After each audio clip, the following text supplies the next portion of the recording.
They can take this to the grave, meaning pick 5. They'll never know where the Badang goes up until the end. I like Badang being from the side that Onph Philippines put SRGOG in the position when they should think like, okay, is Badang explain or is it Badang going wrong? And there is the variety of the bans. But from the other perspective, you know, they got Akai, SRGOG, I mean, and potentially you can help the opponents to lock down. I gotta say, this opening trio coming in from Onph Philippines, if this Badang is going to the roam, they could really fight at any moment because the Badang can initiate very well. And despite his role, you know, either EXP or roam, despite building tank, he does a lot of damage. Especially since SRG's picks, a good majority of them, if we're already seeing the jungle here, are going to be softies. Yeah. Akai is definitely not the tankiest when it comes to the picks in the jungle. Now the Arlet gets banned out. Onph Philippines is pretty convinced that this Akai is going over to the jungle, banning out the Gatot. I wonder what else will they ban out. Because so far, I'd say Yums only used the Kalia and the Gatot. I also think about the Cho ban. What do you think about it? One of his signatures, we haven't seen it in a while. Yes. Yep. And I don't know who you kick at this point. No good kicks right now. You don't want to kick the Badang, you don't want to kick the Frederick, and I don't think you can kick the Jushin. Especially since we know she's going to be rocking the Purify most likely. There's a Matilda ban. 2 roamers taken out. Yep. For Onph Philippines in the last phase of the draft. They're digging deep, like they're really just choking out Yums here. And the last decision, SRGOG. So, I think Granger, they should ban it. Because then, after that, they can exchange of the gold. Like, okay, you take the Moscow, we take Bruno, we take I'm something smelling Harith. Harith? Because it's okay against the Farsa. Farsa for the Ezra, you open up the Zaman Force and then she's scared out of it, you know? Yep. But, you know, they ban out the Ruby, making sure that kind of forcing this Badang to go EXP if they want to match up against the CC. They want to understand the clear initiation. Like, Badang, okay, but if Onph Philippines got, for example, Ruby or Arlot plus Badang, you know, there is double opportunity for different kind of initiation. I'm impressed that neither team actually banned anything in the gold lane. They're really just opening it up for half-man, half-beast of the gold standard. Here's the Granger. We saw it coming, like it was definitely even one of those first pickables in red. Now what does Innocent get here? Go Bruno again. Is that the option? Just went out super early and then translates to a win? Yeah, no, you want something that has a early power spike or something that doesn't care. So even the... I just got one thing. Don't pick Moscow, please. It's just the question. Stats will tell you yes. Yeah. But also I was going to say Harith. Harith's fine. Harith's fine. It's kind of good. I would like what to a say. Claude here. Okay. There's the old pick for Yums. Yep. Where have you been? One of the signatures, but again, not a lot of options. Like, he really has to show the mastery here to make it work. Onph PH are locking and loading their purifies. It's gonna matter. And the last pick, Bruno. So Yep, it is that Bruno. They actually want to win early game. Yep. They want to push their opponents super hard. And the Chu is a good decision. Yep, that is a mid-game initiative for SRG's rotating kill squad. Onph PH, they got one more. The jig is up. We know where this Badang is going, and it's in Rome. The Phoveus reveals itself. We saw in the previous matchup, not good against the CC, but Destroyer, final thoughts. Just because of the Cho last pick and the good composition that I see from SRGOG, I want to make a prediction that they gonna win. But I also like the Onph Philippines draft. I'm all in for Onph, man. They're the reason why they picked that Phoveus last. All right, thank you very much, gentlemen. We're going to the final game of this semifinal series. Brigida and Mirko, good luck for this one. Thank you so much. We definitely needed that. This has been such an interesting take in the draft. Smart moves, mind games everywhere as they draft for the most crucial game that'll either make them stay or will be the cost of their end, of their journey's end here in MSC at EWC 2025. Welcome to the final game in this series between SRG OG and Onph PH. Will SRG finally get their revenge? Or will Onph prove once again why they're the reigning champions of the world? What are your thoughts on the final draft, Mirko? Oh, that's a tough question. You really put me on the spot. The Fredrin's great. I liked it. I thought there was going to be a setup for the Arlet Red 3, but they instead picked up the Badang, and then we got to see why. Yep. They really shut Yums down, forced him to play on the Cho, a hero that we haven't seen him on for a while. Yes, we kind of know him for Cho. He's played Cho before as well. MSC 2024 was crazy run, SPS 2. But this tournament, I don't remember seeing any crazy plays for Yums on Cho, so I think that could be, you know, again, an angle that Onph Philippines took with the Badang pick instead of the Arlet. Then they proceeded to ban Mathilda and got that again, taking away his picks. Everything that else worked for SRG. So it really is about putting Yums into his uncomfortable spot, and also Skies. Yeah. Akai. Because even the panelists mentioned it. If ever the Cho does come out, who do you even want to go for? Exactly. In Onph PH's lineup, you'd have to be very picky about who you decide to use the Way of the Dragon on.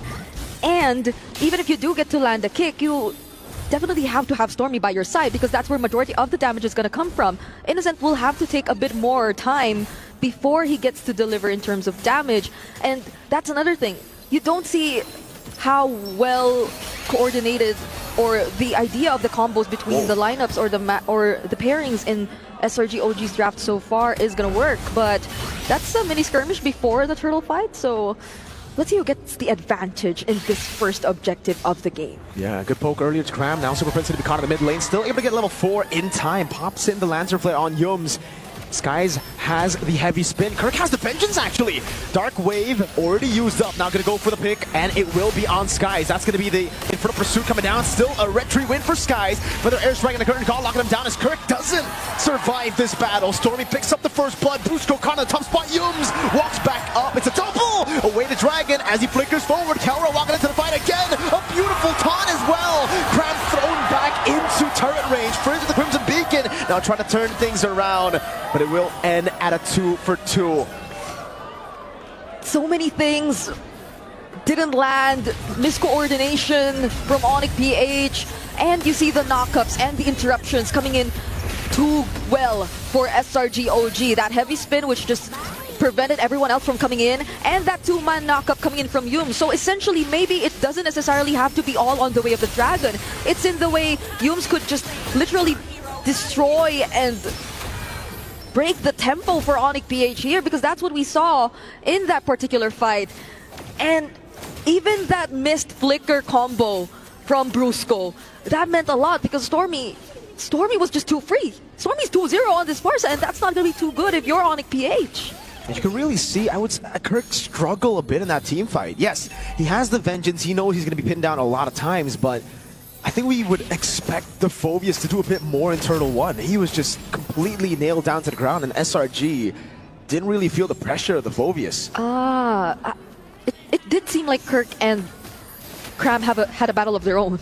Because the way that Brusco actually put the wall down in that turtle fight was kind of like some sort of way to isolate these two guys, but Cram had easier ways to work around these kinds of obstacles. Like Cram can just bounce here and there. You could just say the same for Kirk, but so long as no one gets to really proc, or as long as he doesn't get to proc this passive, then it's gonna be a bit more difficult for him to do that. So Onph have to be mindful of this upcoming fight, because SRG, they just have so many tools to ensure that they'll get the objective freely for themselves. And both of them want to fight for this. They both want to go for it.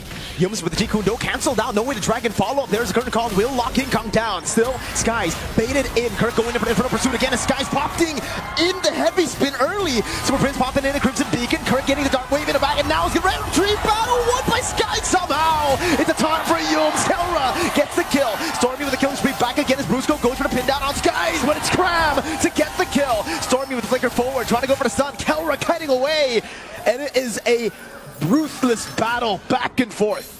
There wasn't even much damage from the Abrasive's Wrath just yet. SRG OG just stood right in front of it, but it's a good thing for Onph PH that even Kelra was able to join in that fight. He's currently 2-0-1 on the Granger, but you could say the same for Innocent.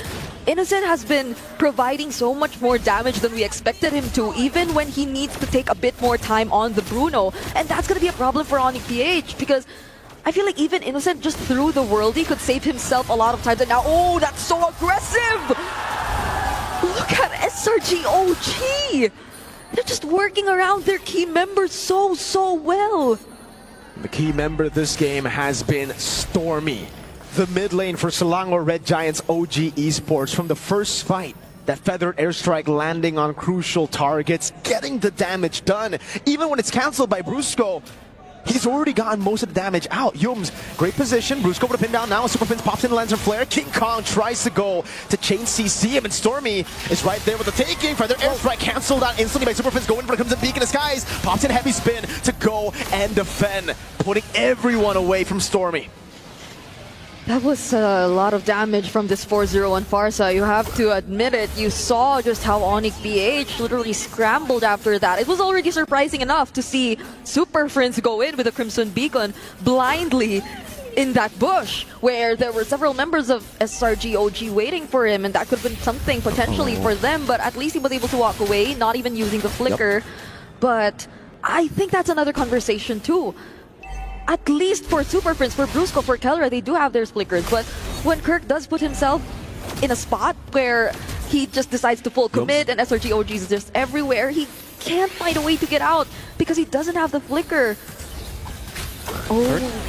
Walking up into the heavy spin out. That's Nivy Skies winning the red tree battle. Oh, massive dark wave in front of Pursuit to the back line now. Brusco goes for the fist crack and Super Prince continues to chase on. Innocent still kiting free hitting. Kirk taken down. Super Prince down with the Crimson Beacon, able to kite away. Kelra gets one, but Innocent dishes out so much damage. It's Skies who picks up the kills. It's a double, and that third turtle to Selangor Red Giants OG Esports. 3 consecutive turtles, 3 objectives that SRG OG are just able to easily get their hands on.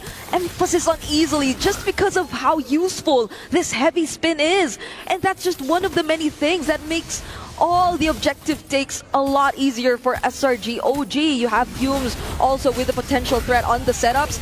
And look at how this is, I feel, the second failed attempt from Brusco to find a setup, a counter setup on the Badang. And that's also all aside the fact that Innocent is once again untouched for majority of the team fights that we see happen in this game. So now that we look into that, where is the range gonna come from Onph? Who is gonna deal with Innocent when they need to find a way to deal with him? Kirk is 0-4-2. He cannot be the guy to walk up, but he is gonna walk up. Pops into Vengeance as well. Innocent just shredding through with the help of Stormy too. Kirk, no movement, gonna be taken down by Cram. And now it's Onph Philippines on the back foot. Brusco, can he make the play? He actually walks up and gets kicked back all the way to the back over to Stormy. Sky's on a killing spree, and Onph Philippines in shambles. He wanted to go for something, but how unfortunate is it that you walk straight in front of Yums? Now that might be another setup. Yums gets to find the knockup on Kelra. Oh! Heavy spin, bringing Kelra back all the way, and he does not have flicker. Stormy finds the shutdown, his 5th kill this game. That might send Selangor Red Giants over to a big win. Kirk forced to back away. That was a retry by King Kong. That means this Lord is free.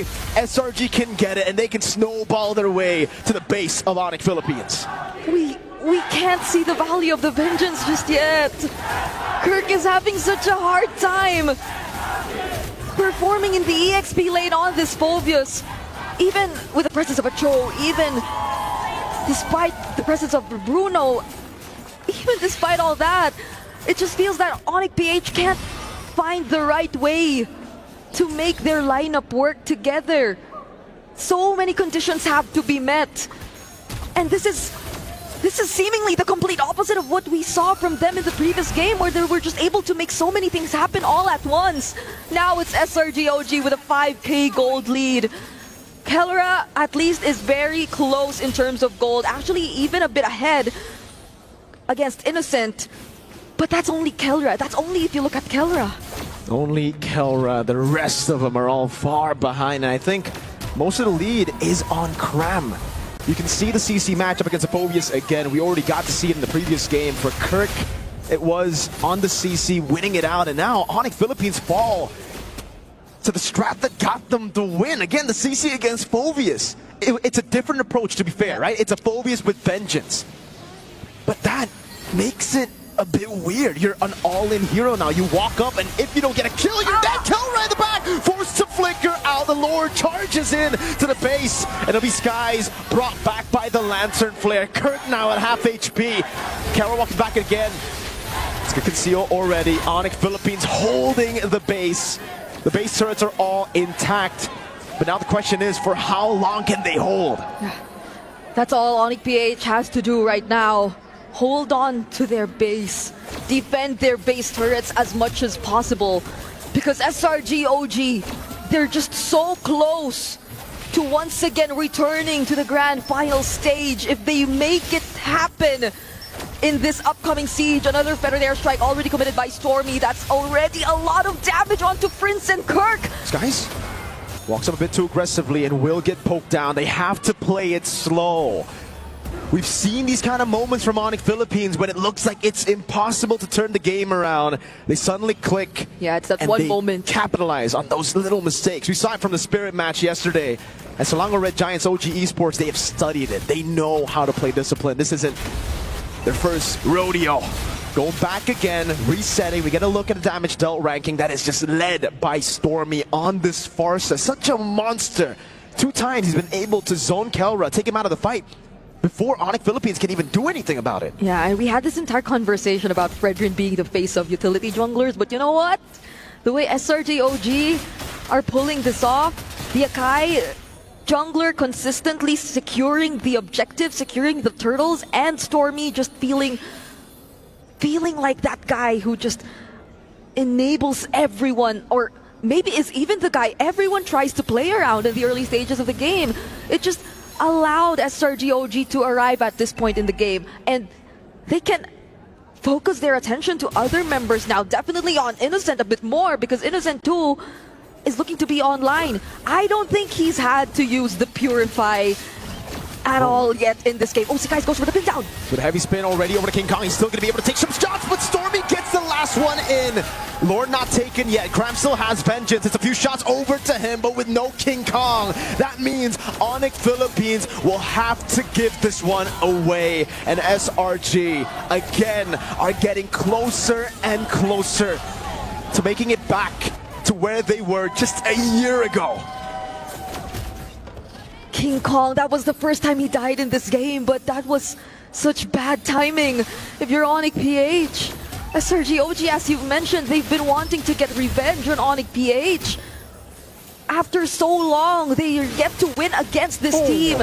Every single time they meet, oh, but another heavy spin! Again, Skies walked up with a heavy spin. There's no Lord. They baited out some big resources on Philippines.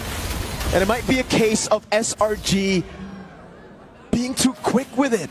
Those are some really crucial resources to go for the siege. They could have gotten more than one base turret, but now they have to be happy with just one. Yep.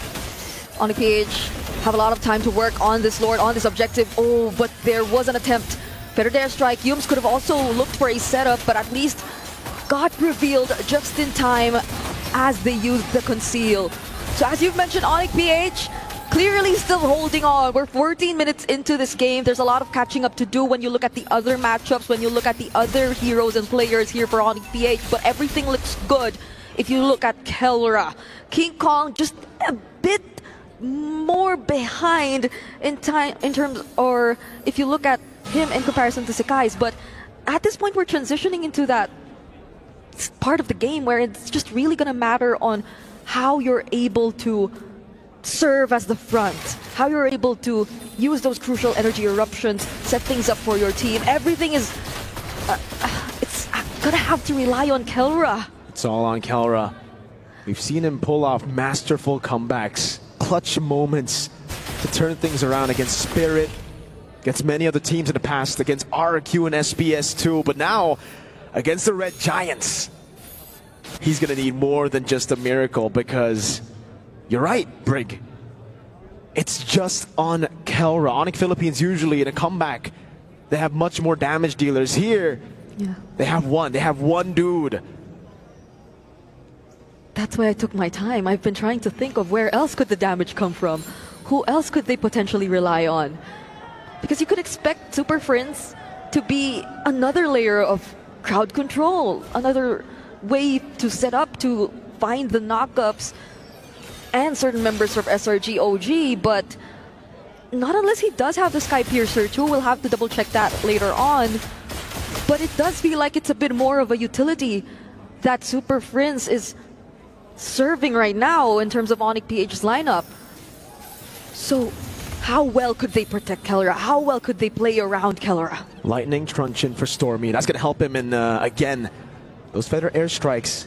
If he just finds one on Kelra, it's going to hurt him a lot. Yep. There's no respect from Kelra as of this moment towards Magic Defense. He knows, not even with a nature, he knows he's the only guy here to deal damage. He needs to go glass cannon. That means he puts himself in a tough spot, but you've got to play with those little margins if you want to win a game like this. 8,000 gold behind against a composition that, by all means, outscale them. Yeah. Selangor Red Giants OG Esports are literally en route to making it back-to-back to an MSC Grand Final at the Esports World Cup. You have to manage the waves. Onph PH, they have so much to think about at this point in time. There's a wave up top, down bottom. And how do they enter this area? How do they make themselves seen in the Lord Pit? Ooh. That's a curtain call already committed by Cram though. So Wave up top. that's the thing. No conceal too. They've already baited it out now. SRG should be able to go and force this out. Super Friends caught in the tough spot. Yums already to Kundo, and now Kelra makes his way back. Let's see if they can save this game. It's giving the heavy spin stolen away. Skies in the back line still. King Kong gonna be kicked by Yums with the way of the dragon. That gives him all the space necessary. Kelra in the back doing damage. It is very low. Kelra still going for it again. Immortality down. Kelra against Yums. Another immortality down. And now it is just Kelra left to defend against 5 members of the Selangor Red Giants OG Esports crew. Kelra with a flicker forward. Innocent dodging away. Selangor Red Giants OG Esports against all odds stop their way to making it back to the MSC and Esports World Cup.